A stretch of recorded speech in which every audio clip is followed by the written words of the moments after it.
Hola, ¿qué tal mis amigos? Les habla Raúl Pinto y esta es una nueva edición de Cine Hablado. Estamos muy contentos porque ya casi estamos cumpliendo un año con ustedes aquí, gracias a la gentileza de la Hispanic Canadian Arts, que nos permite que podamos reunirnos una vez al mes y conversar sobre lo mejor del cine latinoamericano, que tiene muy buen cine, que merece ser visto y que también merece ser compartido. Durante este año hemos conversado sobre clásicos del cine latinoamericano y hoy traemos un programa especial donde queremos compartirles algunos clips de conversaciones que hemos tenido sobre alguna de estas películas y de pasada también queremos recomendarles estas películas para que ustedes las puedan ver durante este verano. Seguimos con ustedes, por supuesto, mes a mes, pero específicamente vamos a recomendarles estas películas para que ustedes puedan disfrutarlas también, buscarlas y poder verlas en familia si que aún no lo han hecho. Y bueno, si lo ha hecho y la quieren ver de nuevo, por supuesto es una buena oportunidad.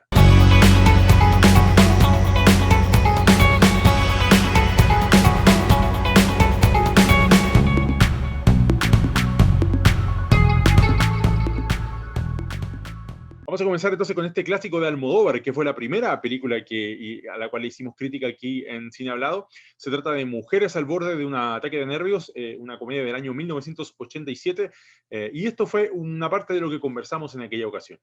Es una película que viene de España, de la madre patria, como decimos, ¿cierto? Pero que resuena hoy. El cine de Almodóvar resuena en toda Latinoamérica. Nosotros, no, a pesar de que podamos hablar de colonialismo, ¿cierto? Y de nuestras raíces también, la mezcla que tenemos en Latinoamérica con las raíces indígenas, eh, cuando vemos algo de España sabemos que obviamente tenemos mucho de ellos, ¿cierto? Tenemos mucho de España. Así que esa es la primera introducción. Ya pronto se nos va a reunir una cuarta persona invitada a nuestro taller, que ya le vamos a dar la bienvenida. Así que bueno, primeras impresiones, muchachos, sobre la película. Me gustaría, Andy, si me puedes contar un poco sobre lo que el efecto que la película causó en ti y de primera impresión, ¿cuáles son las cosas que puedes destacar de ella? Para mí fue muy chistoso la película. Obviamente me encanta el uso de colores. Lo que me hizo pensar mucho es el tema de que qué absurdo son las mujeres a veces con los temas de los hombres y Okay. que analiza que, o sea, ¿puedo hablar en inglés un poquito? Sí, claro, adelante. So what I found really interesting is that like the lawyer scene where she's like a feminist, but she just like absolves herself of feminism all because of this man. And so I just thought it was really funny and also in many ways true Uh-huh. of just kind of like commenting on women, but also balancing that like they're not just obsessed with a man, like they're also bring something to the table. And Right. they themselves are such distinct characters that are like vivid and colorful. And then every single scene is so contained. It's like they talk about one thing really, really rapidly, and then they're on to the next scene. So it's just like constantly drawing attention to the fact that this is like theatrical. The camera movement is like always following them, always in obstructive angles.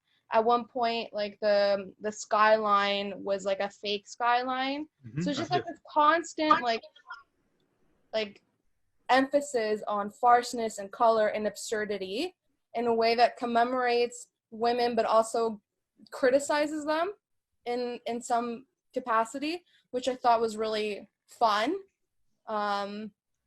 And I thought like all of the women were fabulous. I think like I was dying when that like the crazy woman with like her wig and like with her gun and like with the taxi. um I just thought like yeah, I just thought that the absurdity and the colorfulness and his way of depicting women as like larger than life, even though criticizing their obsession with men sometimes or the limitations of the way that they're conditioned to see. And I thought that was really, really fun.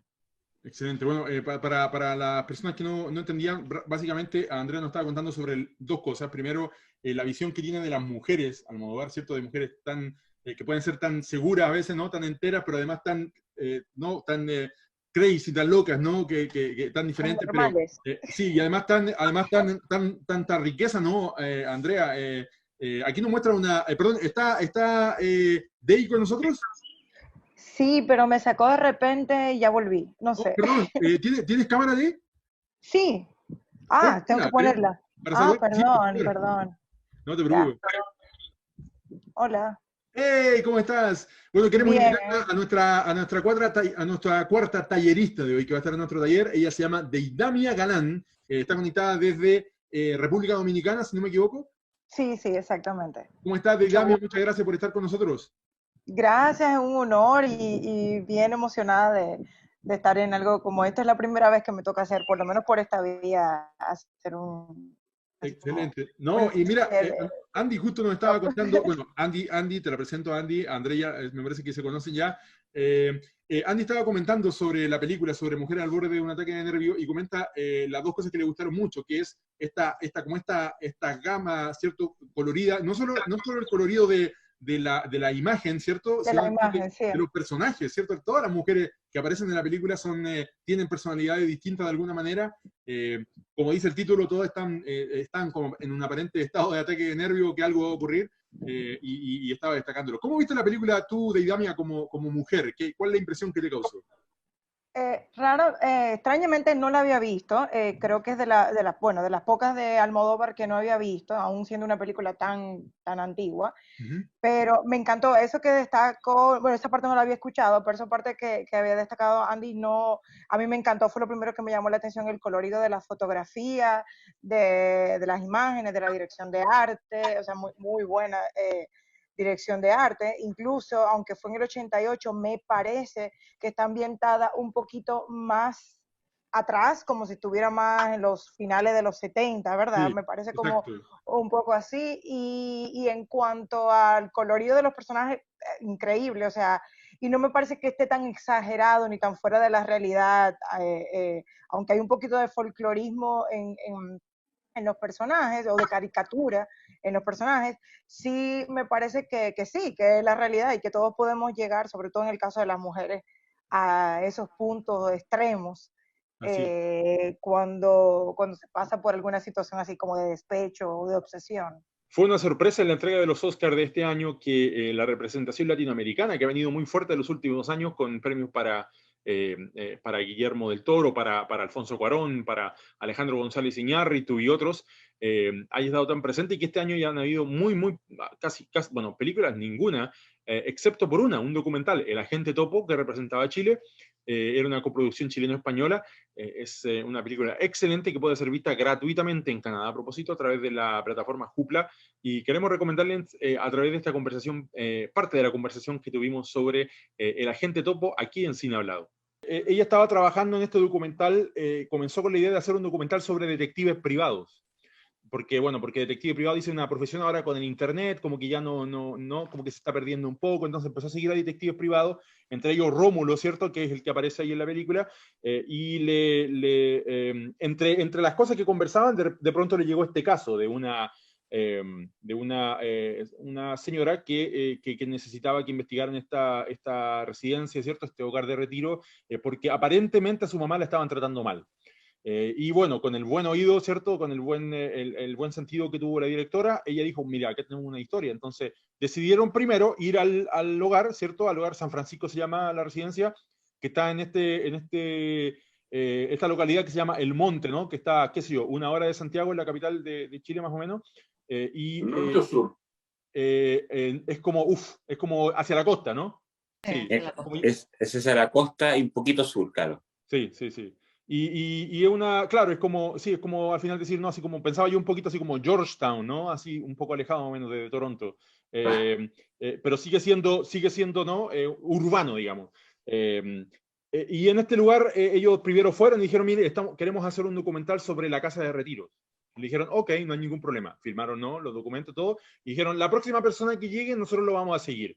Y al mismo tiempo entonces introdujeron a Sergio Chami, que es una persona adorable, por supuesto, que se está convirtiendo en estrella internacional. Si ustedes van a las redes sociales, sobre todo en Twitter, hay mucha gente en Estados Unidos ¿no? que adora a don Sergio. Pero Sergio Sergio fue por el aviso que encontró en el diario. Exacto. Todo lo que vemos en la película es real, es un documental, nuevamente, ¿cierto? Cuando tú dices que es un artista internacional, eso es una ironía. Exacto, no, exacto, porque no, se está convirtiendo en figura gracias al éxito de la Exacto. película, él terminó convirtiéndose en una figura.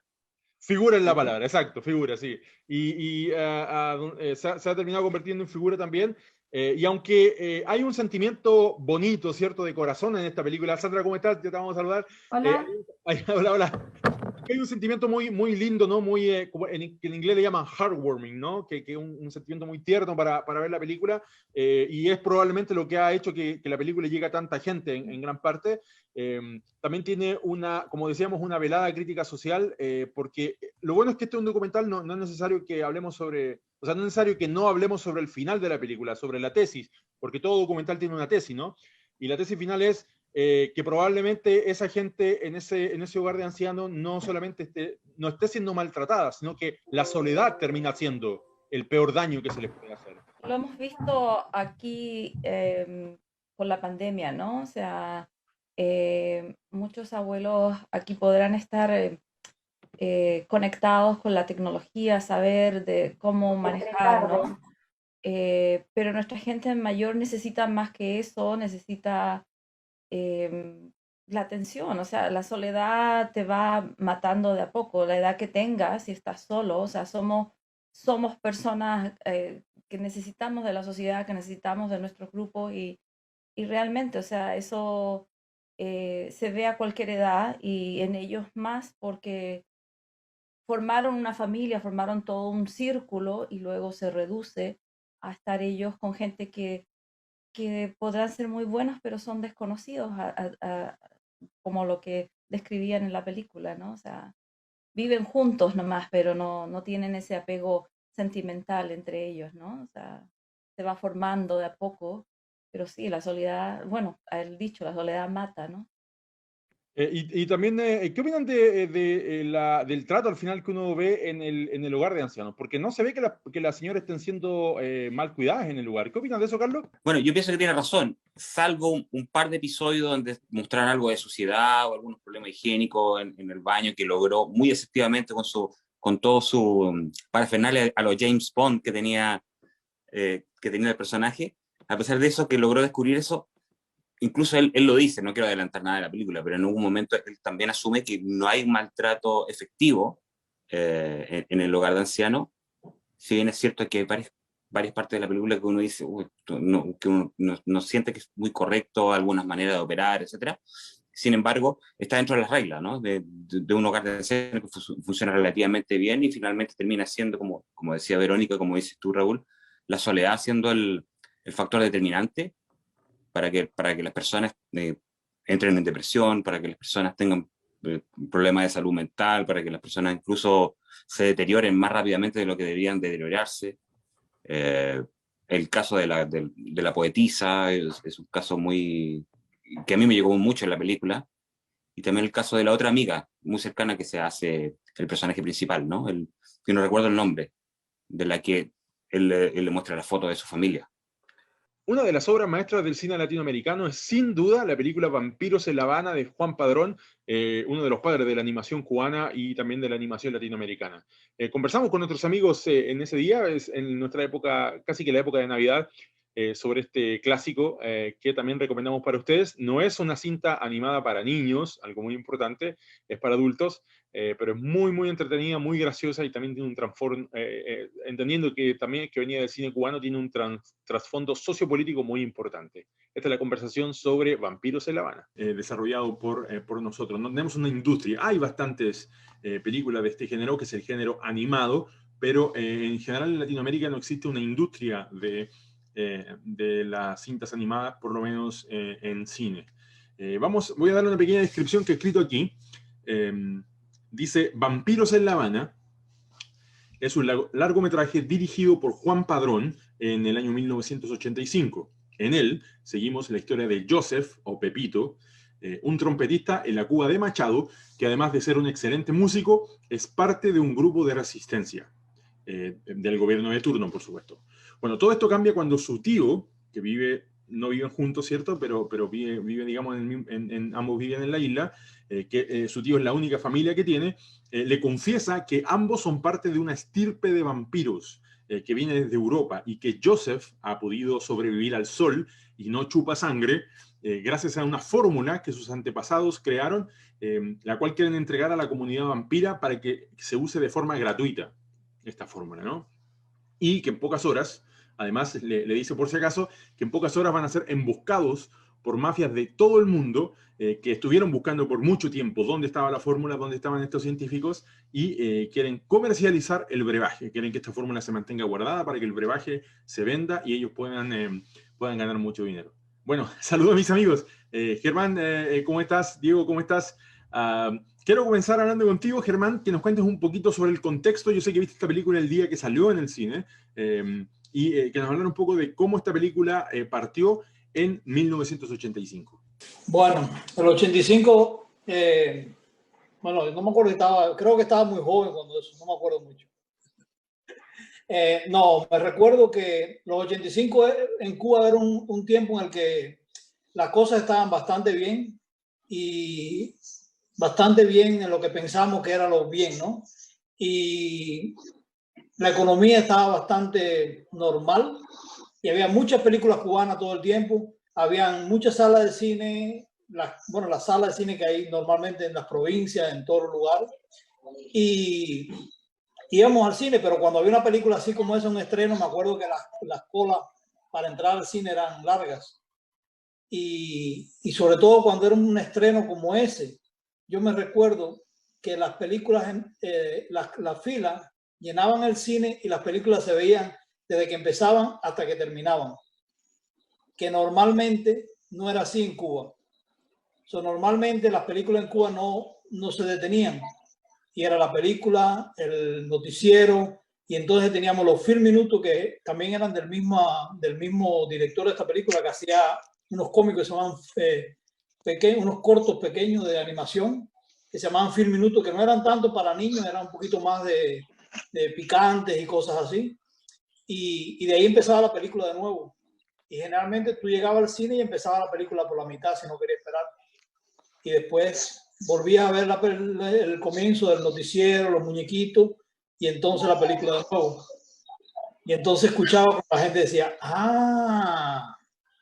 que empezaban a entender por qué funcionaba así, ¿no? Bueno, primero que nada, mi generación crecimos mirando los cartoons de Juan Padrón. El personaje más importante que tiene es el Pidio Valdés, que es un guerrero mambí, que eran los que lucharon contra España. Y todo, bueno, eso creo que empezó en el 69.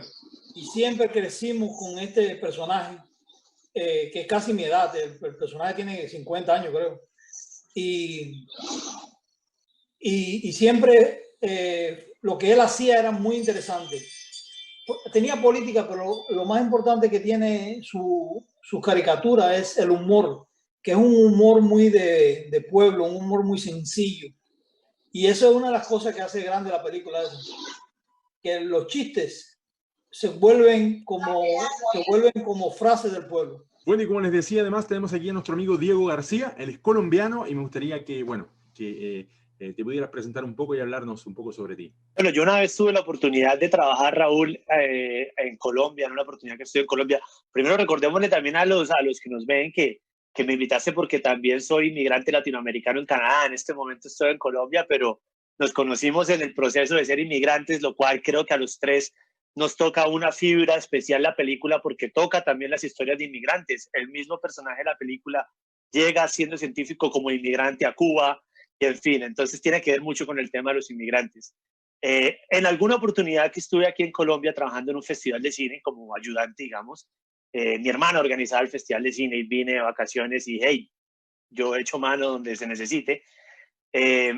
Pude ir a una charla de Carlos Gaviria, que era un libretista, director de cine acá, independiente. Entonces él dijo, a nosotros muchas veces nos dicen, sí, ustedes son los del cine independiente. Él dijo, eso del cine independiente es puro cuento, en realidad es el cine pobre, porque trabajamos con pocos recursos y podemos producir grandes cosas, pero la razón por la cual se ve así es porque nos toca a nosotros demostrarle, ir en contra de la corriente y demostrar con los pocos recursos que tenemos las grandes cosas y las grandes historias que tenemos para contar.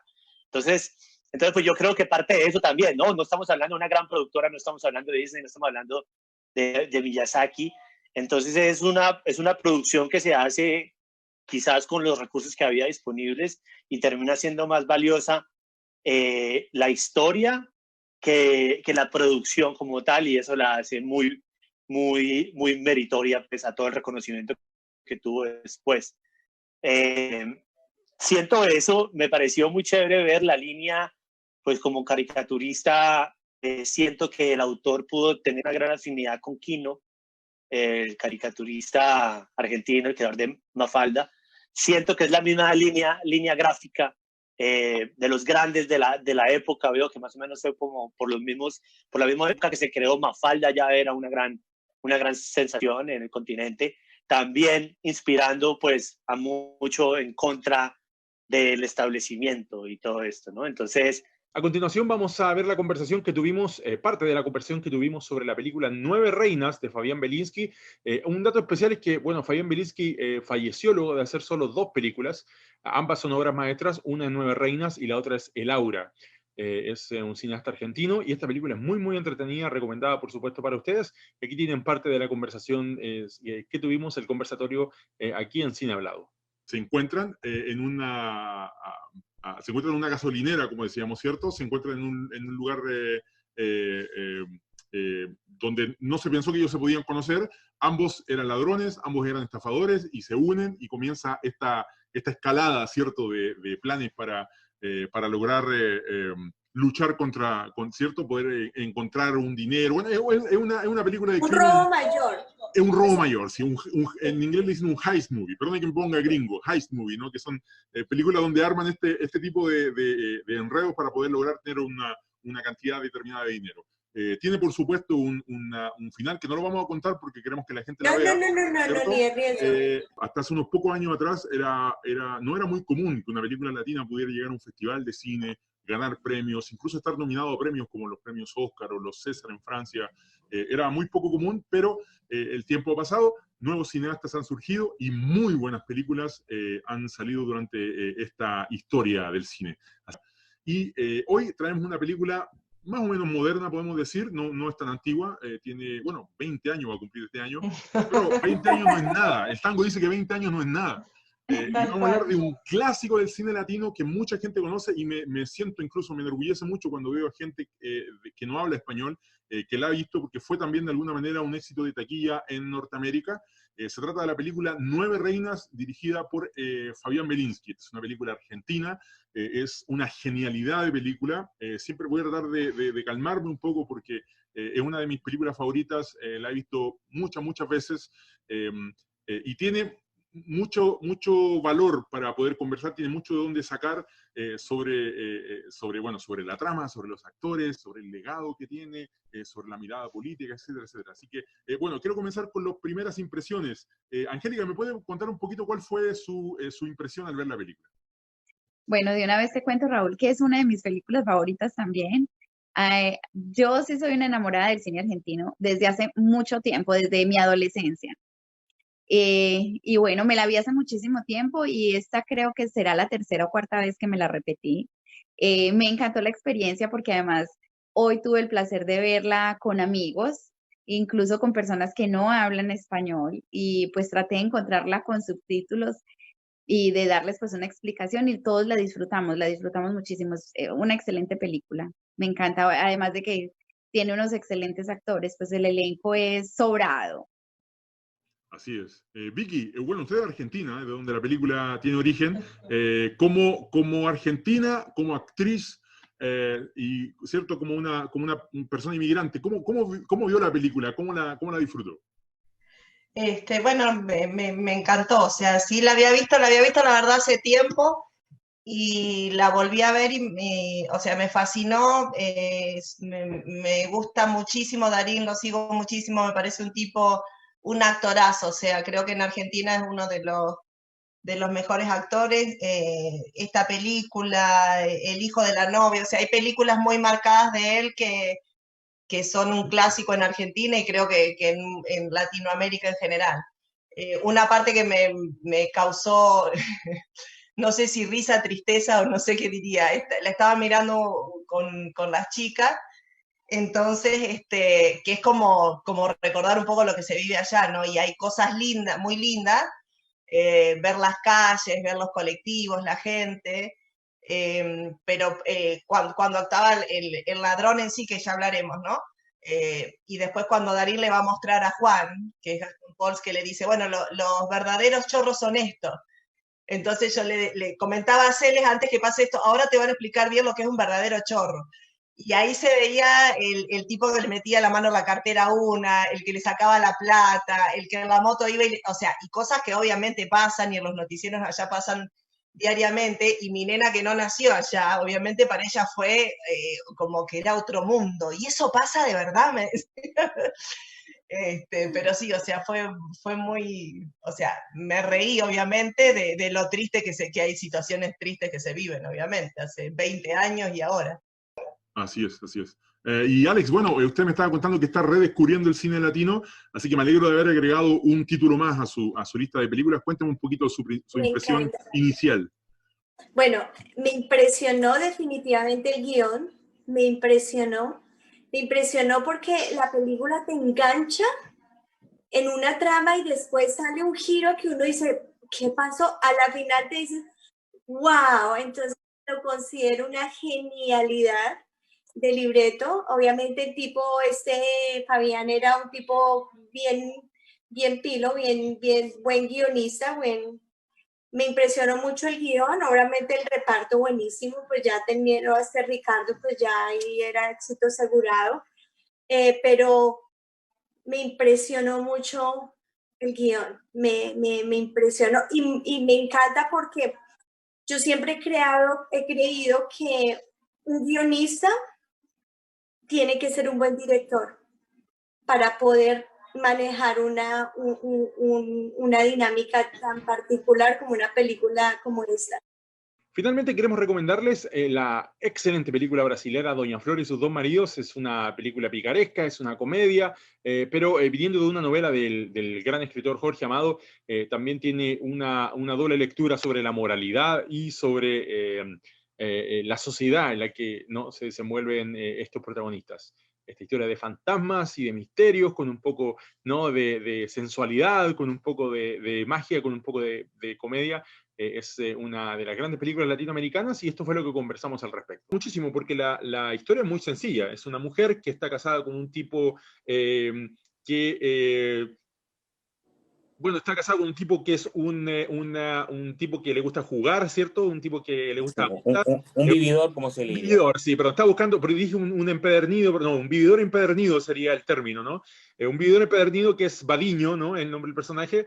Él, por supuesto, que es un tipo que no le cae mal a nadie, es cierto, todo el mundo lo quiere en el pueblo, es una persona, un bonachón que camina, ¿cierto? Él está todo el tiempo alcoholizado, él usa, y por otro lado tenemos a Flor, que es una mujer que es muy apasionada, es una mujer muy alegre, pero además es muy trabajadora, es muy responsable, ¿cierto? Ella da su clase de cocina, ella es una cocinera virtuosa, y una vez que Badiño muere, ¿cierto? No es grande sorpresa con la vida que llevaba. Ella, después de un tiempo, decide casarse con el boticario, que es todo lo contrario de Badiño. Es cierto, un tipo también responsable, muy serio, ¿no? Muy discreto, un poco tímido, se termina casando con Flor, y ella, por supuesto, no tiene el mismo nivel de satisfacción en el matrimonio con el boticario del que tenía con Badiño. Y después de unos eventos mágicos, Badiño reaparece, el fantasma de Badiño reaparece y comienza este problema porque solo Flor lo puede ver, ¿cierto? Lo puede ver, lo puede sentir, y además él hace algunos desarreglos también en la casa y toda la cosa. Entonces es una comedia de situaciones y que sorpresivamente termina teniendo una profundidad enorme. Y la historia, claro, de estos dos maridos que finalmente tiene Flor es como el yin y el yang, que podríamos decir que tal vez todos los hombres, sobre todo antiguos, digamos, tenían, digamos, por un lado el vividor, el gozador, el sibarita, y por otro lado el serio, el responsable, el trabajador y un poco más conservador. Entonces, y Flor, al final, sin contar el final de la película, tal vez ve un poco de encanto esto de tener dos hombres en uno. Pero me parece muy interesante, me marcó, por supuesto, esta película, por razones políticas que estaban sucediendo sucediendo en ese entonces. Todas estas películas como más, entre comillas, atrevidas, se veían como un grado de frescura muy bien recibido en mi generación, hace 25 años aproximadamente. Y por otro lado, es una historia muy bien contada, que tú muy bien explicabas, envejeció muy bien. Y el humor, el retrato de situaciones, la comedia que se narra en la película, puede ocurrir ahora, salvo que ahora tal vez se ocuparía una reunión por Zoom para alguna escena, no sé, se ocuparía teléfonos celulares, se ocuparía, no sé, otro tipo de cosas. Y en esa época se ocupan a la señora como copuchando, como decimos en Chile, ¿no? Como chismoseando, etcétera. Me parece excelente película, muy recomendable para nuevas generaciones que no la han visto, se van a sorprender de la agilidad y de la frescura de esta película. Y por supuesto la novela, que también la leí como tú también, Raúl, es una gran novela. Jorge Amado es un absoluto maestro, digamos, en la literatura latinoamericana y universal. Y me gustaría también más adelante ahondar con José, todo esto, toda la idiosincrasia brasileña, que yo la siento muy cercana, porque hay muchas cosas que nos conectan y otras cosas que son exclusivamente de ellos, pero que uno las siente muy cercanas al mismo tiempo, Raúl. Sí, bueno, José, para darle el pase a hablar sobre este tema, quiero comenzar con una pregunta para usted. ¿Este tipo de novelas que Jorge Amado sacó fueron un reflejo de la sociedad o influenciaron a la sociedad brasileña de ese tiempo? Yo creo, Raúl, que un poco de las dos cosas. En realidad hay que reconocer que Jorge Amado fue un escritor más que nada regional de una parte de Brasil. Brasil es un continente. Seguramente habrá niveles de identificación con el resto de Brasil, pero mucho más con la región donde se da la historia, que es justamente Bahía, el noreste de Brasil, en Salvador, específicamente la capital de Bahía, que fue la primera capital de Brasil, dicho sea de paso. Y tener en cuenta que el clima, por ejemplo, de esta región es muy diferente de otras regiones de Brasil, del sur, por ejemplo, Rio Grande do Sul, Porto Alegre, que ya hace fríos, la propia Sao Paulo, en fin. Pero el noreste de Brasil tiene un clima muy diferente, tiene una, digamos, gastronomía muy peculiar. Solo como un punto de partida, por ejemplo, en el, digamos, gozo popular, se habla del baiano como que de un ciudadano que vive en cámara lenta, ¿no? Que no se complica la vida, que vive en paz, tranquilo, a pesar que desde el punto de vista musical y cuando ellos muestran su folclore, digamos, es muy, pero muy agradable y todo esto movido y todo, pero en el día a día son personas muy pacíficas, o por lo menos eso es el estereotipo que se ha vendido, ¿no?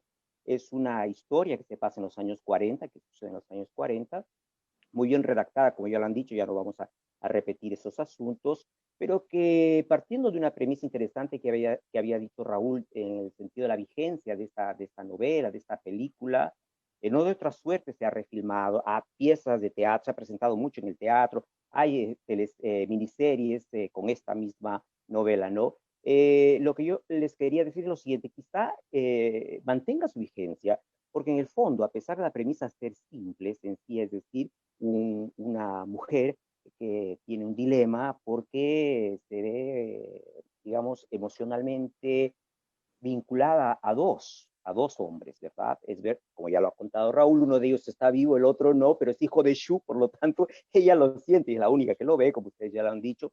Sin embargo, ambos tienen papeles opuestos en la vida de ella, ¿no? Uno de ellos representa todo lo que tendría que ver con la sensualidad, que de hecho hay que hacer un registro también. El éxito de la película tiene mucho que ver con la actriz paranaense Sonia Braga, la responsable por haber hecho el papel principal, digamos, de Doña Flor, ¿no? Muy bien. Pero en antagonismo al otro personaje de farmacéutico que también ha quedado más o menos definido acá. Pero lo que yo les quiero decir es justamente dar este enfoque, ¿no? Quizá la vigencia sea o se dé todavía porque Carlos, Raúl, quizá todavía en el imaginario popular las personas reconozcan que no existe la perfección en una y quizá haya más bien una suerte de complemento entre más de una persona para poder dejar más realizada en todos los campos, quiero decir, porque ojo, uno de ellos justamente tiene que ver con la parte física y otra tiene que ver con la seguridad. En síntesis, me parece que Doña Flor concilia o logra conciliar este personaje en el amor, el fuego por un lado, para usar palabras populares, y la calma por el otro, ¿no? La aventura que Badiño le proporciona y la seguridad que le da el farmacéutico, la seguridad que digo es de vida, de emocional y todo. La pasión de Badiño y la educación, la gentileza, es muy curioso esto, ¿no? Pero la verdad es que esto se da en la película y no sé hasta qué punto la vigencia no tenga que ver con que en la búsqueda de los seres humanos en sus parejas haya todavía ese deseo, aunque muchas veces, evidentemente, pueda ser oculto, o muchas veces no se realiza. Estimados, le mando un gran abrazo. Mi nombre es Raúl Pinto y queremos agradecerle por estar con nosotros cada mes aquí en Cine Hablado y también en todos los programas y todas las actividades que tiene para ustedes el Hispanic Canadian Arts. Nos vemos el próximo mes. Que estén muy bien, pasen un buen verano y disfruten del buen cine.